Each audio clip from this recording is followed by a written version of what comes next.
There's no such thing as a right colour palette, but there is such thing as an ideal colour palette, and that really depends on you and your home and a number of different factors. So you need to think, for example, if you've got children or pets, lighter colours are really not going to be ideal, because you'll see every grease stain and finger mark.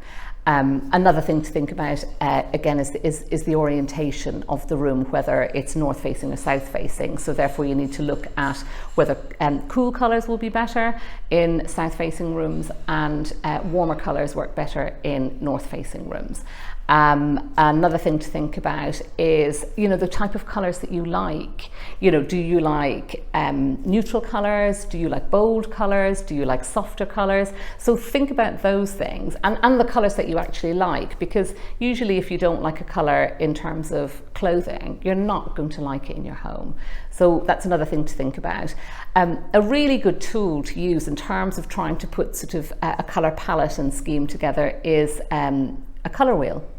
So you can get this in any art shop and you use it for painting, but it also gives you, you can look and see what complementary colours are. If you want a really invigorating scheme, perhaps in a children's bedroom or a playroom, you want sort of bright colours, you can look at what colours sit opposite each other on the colour wheel and choose those.